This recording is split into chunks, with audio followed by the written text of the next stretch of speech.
দুনিয়ার ব্যাপারে বুঝেন, আরও দেখেন, আরও ভাবেন, একজন একজন করে ভাবেন। দুনিয়া আরও যদি সাজান, খোদার কসম ক্ষণিকের ক্ষণিকের ক্ষণিকের অল্প সময়ের দুনিয়া চমৎকার সাজাইয়াও তৃপ্ত হইতে পারবেন না, তৃপ্ত হইতে পারবেন। এবছর চমৎকার রং দিছেন বিল্ডিংয়ে, 2 বছরের মাথাত বিভিন্ন খান দিয়া চামড়া উঠিয়া এটা আবার যেই সেই, ঠিক কিনা বলেন? তা আবার রং দাও। এই সোফা চমৎকার বানাইছিল, ওই যে বার্নিশ নাই, দেখেন এই যে সোফা, এটা এই যে দেখেন, কথা বলেন না, এই সোফা এটার মধ্যে আসেনি অন বার্নিশ, তো এটা আবার কি করতে হইব? তো লাভ হইল কই? দুনিয়া তো ধোকা, দুনিয়া ধোকা। এই সৌন্দর্যময় চেহারা নারী 30 বছরের ব্যবধানে উনি বুড়ি, আর কেউ ফিররা সেদিকে ফিরা সেফও হালায় না। আজ যেই যুবতী, যেই বেহায়া নারী, বেপর্দা মহিলা বাজারে বাজারে ঘুরতো, যৌবন, আরে সেটা তার সম্পদ না, তারটা হইলে তো নিজের হইলে তো সে কখনোই বুড়া হইতো না। আল্লাহ তাআলা বলছে, আমি যখন যৌবন শেষ করে দিলাম, তো এখন আর কোন পুরুষ তার দিকে ফিররা থুতুও বালায় না। দুনিয়া এক অবস্থায় থাকে না, এক হালাতে থাকে না বাপ। এই জন্য ছেলেদেরকেও বলি, বাপ জিন্দেগি সুন্দর করো। তোমার এই হাসি থাকবে না, তোমার এই সুস্থ সুন্দর সুঠাম দেহ থাকবে না। আন্তরিকতা নিয়ে শুনলে, নিজের ভিতরে নেক মানসিকতা যদি থাকে, গ্রহণ করার মানসিকতা, তাহলে অল্প কথাতেও ফায়দা হয়। আর গ্রহণ করার মানসিকতা না থাকলেও 50 বছর শুনলেও গুনার অভ্যাস ছুটে না। দেখেন না, 70 বছরের বুড়া মানুষ চা দোকানে টেলিভিশন দেখে, তাহলে এত বড় বুড়ো মানুষ, মুরব্বী, উনি এখনো যদি বিড়ি খায়, সিগারেট খায়, এখনো যদি চা দোকানে টেলিভিশন দেখে, তো ওনার এই মন্দ অভ্যাস, বদ অভ্যাস কত বছর পরে ছুটবে? উনি আরো কয়শো বছর বাঁচলে গিয়া বুঝবে এটা গুনাহ। আর ওনার আর মেয়াদ আছে কি? এই জন্য বললাম, আপনি খবর নিলে দেখবেন 30 বছর মসজিদে আসা যাওয়া করে ঠিকই, কিন্তু যথাযথ আন্তরিকতা, দিলের মধ্যে আখেরাতের কোনো মানসিকতাই নাই, নিজেকে বদলানোর অনুভূতিই নাই, ফিকিরে নাই। সোজা কথা, পরকাল বলতে কিছু, এখন যা আছি তাই। এখন সুখে থাকলে সুখী দুনিয়া, এখন দুঃখে থাকলে দুঃখী। জিফুত যদি ঠিকমতো খানা খাদ্য খাওয়ায় খুশি, ঠিকমতো খানা খাদ্য নাই দুঃখী। মানে দুনিয়া পেলে খুশি, দুনিয়া না পেলে দুঃখী। লাভ লোকসান, আয় ব্যয়, হিসাব কিতাব, সুখ আনন্দ, দুঃখ বেদনা, হাসি কান্না, আবেগ অনুভূতি, সবটাই শুধুই দুনিয়াকে কেন্দ্র। এখানে কি পেলাম? এখন কি পেলাম? এখন কি পেলাম? ইনহিয়া ইল্লা হায়াতুনা দুনিয়া নামুতু ওয়া নাহইয়া। আল্লাহ তাআলা বলেন, নাফরমান আর পাপীদের জীবন কেমন হয়? কোরআনে আল্লাহ বলছেন, তাদের অবস্থা হয় এমন যে তারা বলে জীবন কেবলই দুনিয়ারটা, আর কোথাও জীবন নেই, আর কিছু নেই। নামুতু ওয়া নাহইয়া, এখানেই মরবো, এখানেই বাঁচবো। ওমা নাহনু বিমাবউসিন। আল্লাহ বলেন, নাফরমানদের দিলের মধ্যে এই বিশ্বাস যে আমাদেরকে পুনরায় কোথাও উঠানো হবে না। আল্লাহ যে বলছেন হাসরের ময়দানে তোমাদেরকে উঠানো হবে, সুম্মা ইন্নাকুম ইয়াউমাল কিয়ামাতি তুবআসুন। আল্লাহ তাআলা বলেন, তোমাদের প্রত্যেককে কিয়ামতের দিন হাসরের মাঠে তোলা হবে। আল্লাহ বলেন, বেঈমানের দিলে এটা থাকে না। তার কথা হলো প্রাপ্তি অপ্রাপ্তি, লাভ লোকসান, ভালো মন্দ, হাসি আনন্দ, দুনিয়া। ছেলে বিদেশ থেকে টাকা পাঠাইতেছে, খুশি। ছেলে বিদেশ থেকে টাকা টুকা ঠিকমতো দেয় না বা কামাই রোজগারি কম, জিজ্ঞাসা করবেন কেমন আছেন, কি এর বালা, আমরা আর বালা কি এর, হ্যাঁ কি সমস্যা কি তা চাচা, এ ফোলাগারে কত ঋণ ফিন কইরা সুদে টাকা নিয়া কিস্তিতে টাকা লইয়া বিদেশ পাঠাইছি, তেয়ন টাকা পয়সা পাঠায় না, আর বালা কি এর। তাহলে উনি দুঃখী কেন, টাকা নাই, আবার টাকা পাঠাইতেছে মাশাআল্লাহ, পান খাওয়ার স্টাইলই আলাদা, চা খানার ঢংই আলাদা, কথাবার্তার স্টাইলই ভিন্ন। কেমন আছেন, আসি আল্লাহর রহমতে, আপনাকে দোয়ায়, দশজনের দোয়ায় আল্লাহ ভালোই রাখছে। কেমনে ভালো, এতে আল্লাহর রহমতে টাকা পাঠায়, আমরা তার মা আমি আমরা মিল্লা খাইয়া পইরা ভালো আছি। তাহলে ভালো থাকে দুনিয়া, ভালো থাকলে ভালো নাই দুনিয়া, ভালো না থাকলে তো আখিরাত, কবর, মৃত্যু পরবর্তী জিন্দিগি, সের জন্য কি ব্যাপার, তার জন্য কোনো আলোচনা লাগবে না, এর জন্য কোনো কথা নাই। তাইলে কারো মধ্যে এই আলোচনা নেই, স্বামী স্ত্রী পরস্পরের আলোচনা, এই ঘর সংসার বাজার, খাট ফার্নিচার পালং সোফা, হ্যাঁ আসবাবপত্র গহনা অলংকার, এই নিয়েই পেরেছে, এই নিয়ে জিন্দিগি এর মধ্যেই আবদ্ধ। তো আখেরাত তাহলে কার জন্য, পরকাল কার জন্য? আমরা মুসলমান, আমরাই যদি পরকাল না চিনি না বুঝি, আমাদের উচ্চারণে, আমাদের অনুভূতিতে, আমাদের আচরণে, আমাদের কথাবার্তা উঠা বসার মধ্যেই যদি পরকালের কোনো নমুনা দেখা না যায়, তো হিন্দু বৌদ্ধদের মধ্যেই দেখা যাবে। কথা উত্তর দেন। কবর হাসর আখেরাতের চিহ্ন ভেসে ওঠার কথা চালচলনে মুসলমানদের মধ্যে না কাফেরদের মধ্যে? মুসলমানদের মধ্যে। কথা তো ছিলই, আল্লাহর প্রিয় বান্দারা, অসংখ্য আল্লাহর নেক বান্দাদের জীবনে আছে, রাত্রিতে ঘুমাইতেন না, জিজ্ঞেস করতে কেন ঘুমান না, বলছে জাহান্নামের ভয় ঘুমাতে দেয় না, কবরের ভয় ঘুমাইতে দেয় না। হজরত আবু বকর সিদ্দিক রাদিয়াল্লাহু তাআলা আনহুর মতো সাহাবী আফসুস করে বলতেন, হায় আমি যদি একটা গাছের পাতা হতাম, আমাকে যদি একটা চতুষ্পদ জন্তু গরু কিংবা ছাগল সেই পাতাটা যদি খেয়ে ফেলত, অর্থাৎ আমি যদি মানুষ না হতাম।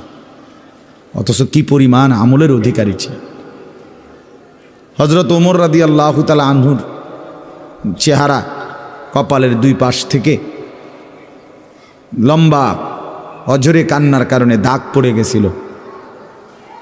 হজরত ওমর রাদিয়াল্লাহু তাআলা আনহুর ইন্তেকালের মুহূর্তে হজরত আব্দুল্লাহ ইবনে আব্বাস সাহাবী, তিনি বলছিলেন, আপনাকে আল্লাহ তাআলা অনেক মর্যাদা দিছেন, আপনি 10.5 বছর মুসলমানদের খলিফা ছিলেন, আপনার মাধ্যমে আল্লাহ তাআলা দিক দিগন্ত মুসলমানদের বিজয় দান করছেন, কত রাজ্য কত এলাকা আপনার এই 10 বছরে বিজয় হয়েছে, আপনার অনেক সম্মান, অনেক মর্যাদা, অনেক গুণ, অনেক বৈশিষ্ট্য।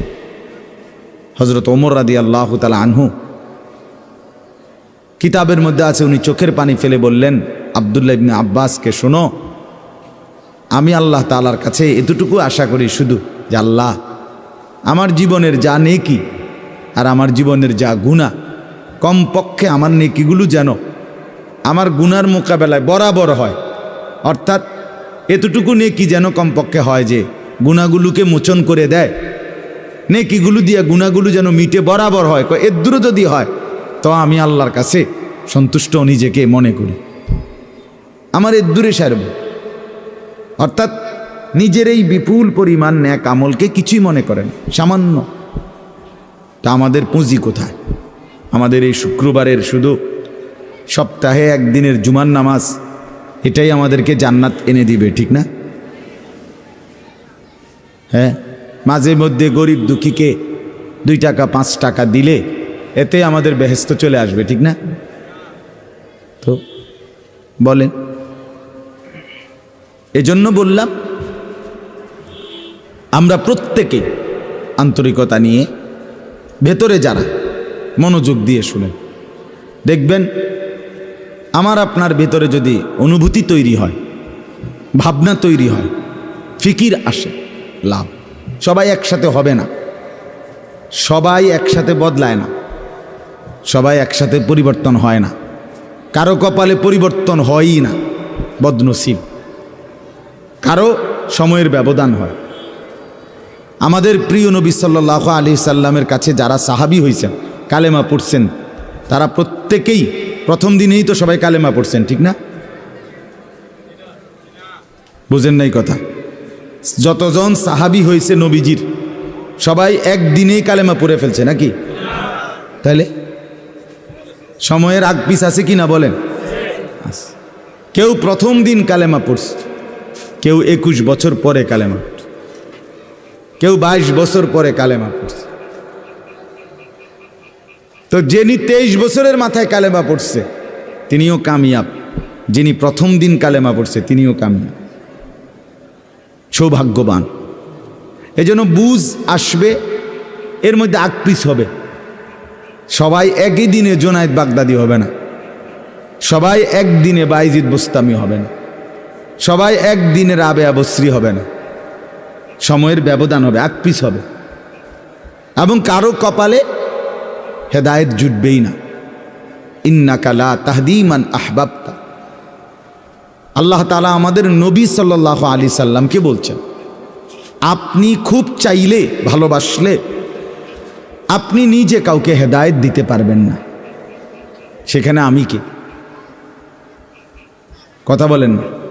সেখানে আমাদের কোনো পাত্তা আসেনি কোনো। খুদ রসুলকে আল্লাহ বলছে, হে নবী আপনি চাইলে হবে না, আমি চাইতে হবে। ওয়ালাকিন্নাল্লাহা ইয়াহদি মান ইয়াশা, বরং আমি আল্লাহ যাকে চাই আমি তাকে হেদায়েত দান করি। তাহলে মূলত হেদায়েত দেয় কে? ফায়সালা কার হাতে? আমার বলা আপনার শোনা কোনোটাই মূল বিষয় না। মূল বিষয় হলো এটা একটা উসিলা ধরা, কিন্তু মূল ফায়সালা কার হাতে? ওয়ালাউলা ফাদলুল্লাহি আলাইকুম ওয়া রাহমাতু মাজ। এই বেটা মোবাইল না ধরতে মানা করছি, সুন্দর করে বললে হয় না। অনেকের খাসিয়ত এতটাই যে ধমক না দিলে, কথা বুঝছেন না, এটা তার একটা তবিয়ত হয়ে গেছে। না আমারে এমনি করলে আমি বুঝতাম না, আমার ধমকাই তুই। বদ অভ্যাস মানে জিন্দিগির একটা মিনিট লজ্জা শরম কিচ্ছুর কোনো ধার ধারে না। ছেলেরা মোবাইল ছাড়া 1 মিনিট থাকতে রাজি না। এবারে মা দেখুক, নাহলে বাফে দেখুক, নাহলে হুজুর দেখুক, নাহলে একবার আব্দুল কাদের জিলানি দেখুক, আমার এত কোনো অসুবিধা নেই। আমার দরকার মোবাইল। মোবাইল আছে, আমি আছি, খালাস। আমার জিন্দিগির এবার ইজ্জত থাক বা না থাক, আমার চরিত্র থাকুক বা না থাকুক, আমার আল্লাহ খোদা আখেরাত পরকাল কিচ্ছু না থাকুক, আমার মোবাইল আছে, খালাস। আমার জিন্দিগি সার্থক। এই হলো জিন্দি, মানে জীবনটাই মোবাইল, মোবাইলটাই জীবন। বেঁচে আছে মোবাইল টিপবার জন্য, মোবাইল বানানো হয়েছে তার কাছে পৌঁছবার জন্য। আজ ছেলেদের হালাত মানে বেঁচেই আছে এটার জন্য, বেঁচেই আছে। জিন্দিগিটাই এটার সাথে সম্পৃক্ত, জীবনটাই এটার সাথে।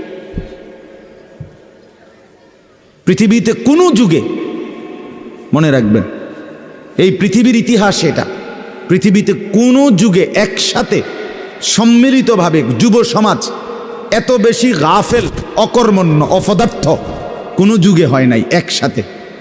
এখন যেটা আগে একটা সমাজে, একটা এলাকায় বখাটে দুশ্চরিত্র একজন ছিল, দুইজন ছিল, চিহ্নিত, কথা বোঝেন নাই, চিহ্নিত হয়, তারে মানুষে চিনত, তে সুর। গ্রামে চুক্তি হয়তো একজন, তে একটু খারাপ, তার লগে মিশ্র না। কিন্তু এখন ভদ্রঘরের ছেলে, স্বাভাবিক ঘর থেকে বের হইছে মুসলমানের ছেলে, দিনের পর দিন, রাতের পর রাত এক ওয়াক্ত নামাজ পড়ে না। এতে মা বাবারও কোনো আফসুস নাই, এলাকাবাসীরও কোনো আফসুস নাই, পাড়া মহল্লার সর্দার মাতব্বর কারো কোনো আফসোস নেই, কারো মুখে এই নিয়ে কোনো আলোচনা নাই যে কি আমগো এলাকার যে ফোলাফাইন্ডি এগুলা যে কোনো নামাজই পড়ে না, আমগোর সামনে দুষ্টামি করে, হাঁটাহাঁটি করে, আমরা কি এটা বলতে পারি না? এই অনুভূতিটুকু পর্যন্ত লোপ পাইছে। এত দুর্ভাগ্য মুসলমানের ইতিহাসে আর কখনো হয় না। বেনামাজি আগেও ছিল, কথা বোঝেন নাই, বেনামাজি আগেও ছিল, এতটা গাফেল আগে ছিল, মা বাপ এত অসচেতন আগে ছিল। আমার মনে আছে আমরা প্রাইমারি স্কুলে হিন্দু স্যার জমের মতো ভয় পাইতাম, হিন্দু মাস্টার, কিন্তু ভীষণ ভয় করতাম। সারে দেখলে মাইরা লেবে, এতটা ছিল একটা সময়। কত আজ থেকে 500 বছর আগে, ঠিক না? আমার বয়স ধরেন 500 বছর, আমি আদি যুগের মানুষ, এরম নি তো। আমার বয়স 42 বছর রানিং, শুরু হয়েছে 41 শেষ হয়েছে, তাহলে 30 বছর আগের কথা। আমার পড়ালেখার প্রাইমারি ছোটবেলার জীবন 30 বছর আগের কথা না, 30 বছর আগে। তাহলে এই জন্য বললাম জিন্দিগিটা মোবাইলটার উপরে তুলে দিস, হাসি কান্না আনন্দ বেদনা, হাসলে কাশলে, পেশাব পায়খানা টয়লেট বাথরুম, হোটেল রেস্তোরাঁ পার্ক, যেখানে যখন যাবে 24 ঘন্টার মেইন কাজ আগে একটা ছবি উঠানো, আগে ছবি উঠানো, এরপরে বাকি কাজ। আমি সেদিন ওই ফেরির মধ্যে উঠছি, বুঝছেন, ফেরি পার হমু আর কি, আমার গাড়ি উঠছে, আমিও উঠছি। তো দেখলাম যে মোটরসাইকেল দিয়ে এক ছেলে ফেরিতে, মোটরসাইকেলটা নিয়ে উঠছে ফেরিতে, ওইটা মাত্র এক পাশে এটারে ব্রেক করে থুইয়া মানে 1 মিনিট দেরি হয়েছে না, আগে এটার পাশে দাঁড়াইয়া একটা ছবি উঠাইছে, আগে উঠাইয়া চুলটুল ঠিক করে ছবিটা 2-3টা পোস্টে উঠাইয়া এরপরে হেতে চারিদিকে চাইছে যে আগে মানুষ আসেনি আরও না, আমি শুধু ফেরি।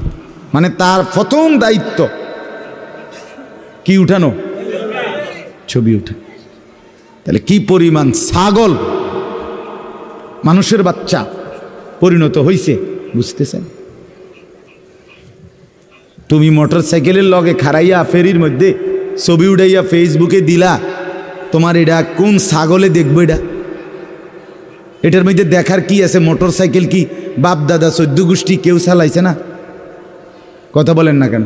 তো তুমি এটা কিতা দিয়ে আইলা, কি দেখুন কি আছে এটা? মোটরসাইকেলে কি আশ্চর্য আর তুমি কি আশ্চর্য?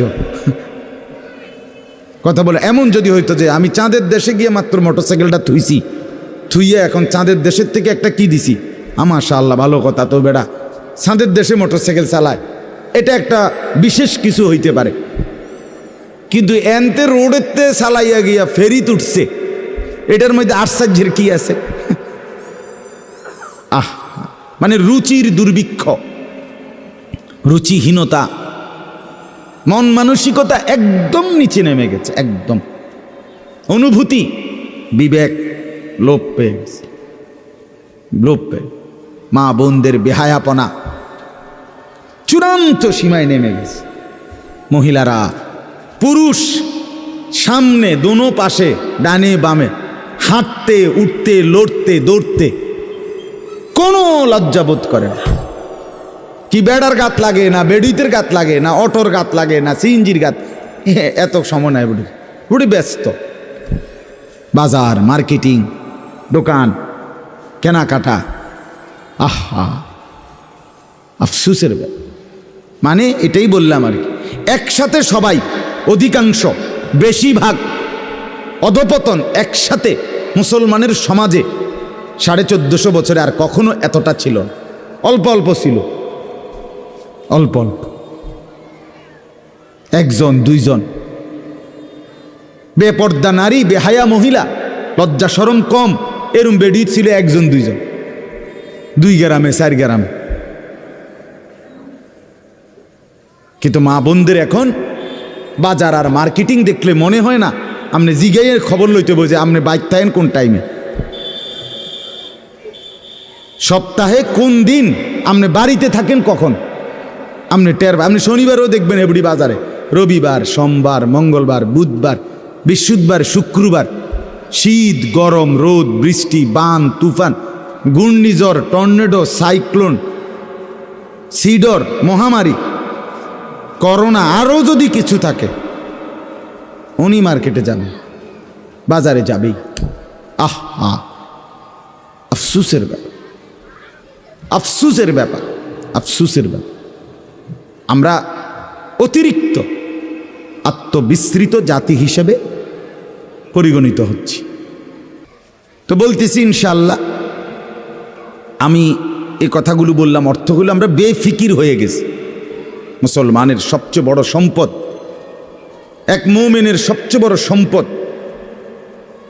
আল্লাহ নবী সাল্লাল্লাহু আলাইহি সাল্লাম 23 বছরে সাহাবায়ে কেরামের জীবন এবং দিল অন্তরে আখিরাতকে বসায় দিয়েছেন। তারা যেন 24 ঘন্টা রাতে কিংবা দিনে, হাঁটতে কিংবা বসতে, ঘরে কিংবা বাহিরে, আখিরাতকে সামনে নিয়েই জীবনটা সাজাইছেন, জীবনটা সাজাইছেন। কোরআনুল কারীমের শুরুতে আছে সূরা বাকারার মধ্যে আল্লাহ তাআলা বলেন, অবিল আখিরাতি হুম ইউকিনুন। মুত্তাকি বান্দা কারা? কোরআন থেকে হেদায়েত পাবে কারা? কোরআন বুঝবে কারা? আল্লাহর পক্ষ থেকে হেদায়েত পাবে কারা? আল্লাহ বলেন এই গুণ যাদের, তাদের মধ্যে একটা হলো যারা আখিরাতের ব্যাপারে ইয়াকিন রাখে। ইয়াকিন শুধু বিশ্বাস না, বিশ্বাসটা একদম দিলের মধ্যে ইয়াকিন। আগুন জ্বালায়া ফেলে, এটা শুধু আমাদের ধারণা না, এটা আমাদের ইয়াকিন। ঠিক কিনা বলেন না? পানি ডুবাইয়া ফেলে, এটা আমরা শুধু ধারণা করছি না, বিষয়টা আমাদের এটার মধ্যে দিলের মধ্যে কি আছে? ইয়াকিন আছে। বরফের মধ্যে ঠান্ডা লাগে, এটা আমাদের ধারণা না, এটা আমাদের কি? ইয়াকিন। তার চাইতে বেশি ইয়াকিন আল্লাহ বলে যার অন্তরের মধ্যে আখিরাতের ব্যাপারে, সে মুত্তাকি, সে আমি আল্লাহর পক্ষ থেকে হেদায়েত প্রাপ্ত, সেই সফল, সেই জান্নাতি। ইয়াকিন পর্যায়ে থাকতে হবে। মানে 1 সেকেন্ড আমি যদি দুঃখে পড়তে পড়তে পড়তে জীবনের কোনো চাওয়া পাওয়া পূর্ণ নাও হয়, কিচ্ছু জীবনের আশা, কত সময় কত কিছু চাইছি, কিছুই পূর্ণ হলো না, খোদার কসম তবুও বিশ্বাস করতে হবে আল্লাহই সত্য, আখিরাতই সত্য। আবার পেতে পেতে আমি যদি গোটা দুনিয়াও পেয়ে যাই, তবুও আমাকে বিশ্বাস করতে হবে এটা স্থায়ী না, এটা কিছুক্ষণের, আমার আল্লাহই সত্য, আখিরাতই সত্য। যার কারণে সাহাবায়ে কেরামের মধ্যে যারা প্রচণ্ড গরিব ছিলেন, ওনারাও শতভাগ বন্দিগি করছেন। সাহাবায়ে কেরামের মধ্যে যারা ভীষণ ধনী ছিলেন, তারাও শতভাগ বন্দিগি করছে। হযরতে ওসমান রাদিয়াল্লাহু তাআলা আনহু ধনী ছিলেন। হযরতে আব্দুর রহমান ইবনে আউফ রাদিয়াল্লাহু তাআলা আনহু অনেক বড় ধনী ছিলেন। 100 উট ওই জামানায়, নবীজির জামানায়, নবীজির ইন্তেকালের পরে এক সালানে 100 উট বোঝাই মাল হযরত আব্দুর রহমান ইবনে আউফের মদিনার বাজারে সালান ঢুকত, পাইকারি মাল আসত 100 উটে করে। সেই যুগে, আজ থেকে 1300 বছর 1400 বছর আগে, আপনি বলেন তো কি পরিমাণ ধনী ছিলেন তিনি। একদিন শুধু হযরত আয়েশা রাদিয়াল্লাহু তাআলা আনহা, নবীজির স্ত্রী, বলছিলেন, আব্দুর রহমান, তোমার এই বিপুল মাল, এগুলার হিসাব দিতে দিতে তুমি তো হাসরের ময়দানে ফুলসেরাত পার হতে গিয়া তোমার কোমর বাঁকা হয়ে যাবে। আমরা কিতাবে পড়ছি সাহাবী আব্দুর রহমান ইবনে আউফ, ওনার উট 100 উটের মাল মদিনার বাজারে পাইকারি চালান নামাইতেছিল। তখন উনি এই সময় শুনছে এই কথাটা, ওনার কানে আসছে। সাথে সাথে সবাইকে ডেকে বলছে, ব্যবসায়ীদেরকে, বাজারের লোকদেরকে, তোমরা সবাই সাক্ষী থাকো। আমি আব্দুর রহমান আল্লাহকে কসম করে সাক্ষী রেখে বললাম, এই 100 উট বোঝাই মাল সহ আমি আল্লাহর রাস্তায় সদকা করে দিলাম। বিনিময়ে তবুও আমি কেয়ামতের দিন আখিরাতে ফুলসেরাত বাঁকা হইয়ে পার হইতে চাই না, সোজা হইয়া পার হইতে চাই। আখিরাত হারাইতে চাই না, পরকাল হারাইতে চাই না। দুনিয়া হারাইয়ে ফেললাম,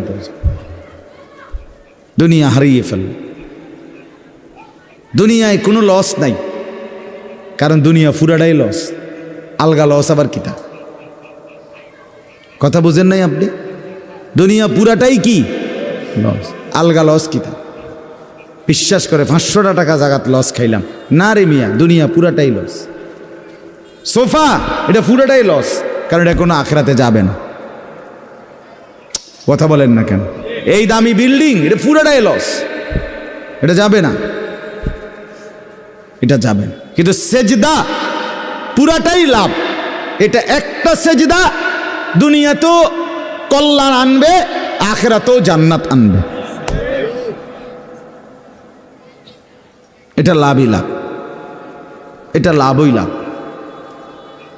এজন্য সবাইকে বললাম, শুনেন সবাই, কিন্তু সবাই বদলায় না কা, এটা আপনার ভাবার দরকার। আপনি বদলাবেন কিনা সেটা ভাবার দরকার। সবাইরে লইয়া চিন্তা করলে একসাথে, যে যেদিন আমরার গ্রামের সবাই ভালো হবে, নামাজি হবে, সেদিন থেকে আমিও পড়মু, তাইলে হইতো না। আপনি জীবনও পারতেন, তাইলে পারতেন না। আপনি আগায় যাইতে হবে আলাদা, অন্যকে ডাকতে হবে আল্লাহর দিকে, কিন্তু নিজেকে বাদ দেওয়া যাবে না। নিজের জীবন গঠন করতেই হবে, নিজের জীবন। আমি আপনাদের সবাইকে বললাম এশার নামাজ পড়েন। এখন সবাই পড়লো না দেখে বুঝি আমি পড়তাম না। কথা বলেন না কেন? সবাই পড়ছে না দেখা আমিও পড়তাম না, এটা কথা? এটা কোনো যুক্তির কথা হলে উনি কথা বলেন। এই জন্য বললাম এটা গুরুত্বপূর্ণ। আমরা এটা বুঝি কম। আমরা শয়তানে বুঝাই দিছে, ইবলিসে, যে বলবি কি করমু, গ্রামের সবাই এটা কয়, 10-এর এটা মানুষের, এটা এই মানুষের উপরে বলে, সবাই বলছে। সবাই বললে কি হয়েছে? তাই বলে আপনি, সবাই বলছে পানির ঝাঁপ দিতে, এজন্য আপনি পানিতে ঝাঁপ দিবেন। সবাই বলছে আগুনে পড়তে, এজন্য আপনি আগুনে পুড়ে যাবেন। কোনো বাস যদি অ্যাক্সিডেন্ট হয়, 50 জন যাত্রীর মধ্যে যদি 49 জনও মারা যায়, আর একজন লোক যদি বুঝে সে বাঁচতে পারবে, বের হইতে পারবে, এই কারণে সে যে না 49 জন মরে গেছে, যেহেতু আমার আর বাচ্চা লাভ কি, আমিও মরে যাই, এটা নিয়ে কই বসে? সে কি একা হলেও বাঁচতে চাইবে না?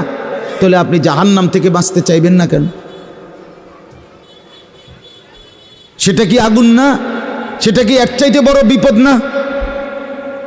তো এজন্য কোরআনুল কারীম আল্লাহ তাআলা বলছেন, প্রথমে সবার কথা বলার আগে বাই সিরিয়াল নবীজিকে, ইমানদারদেরকে সবার কথা বলছে, কিন্তু সবার আগে বলছে কু আনফুসাকুম।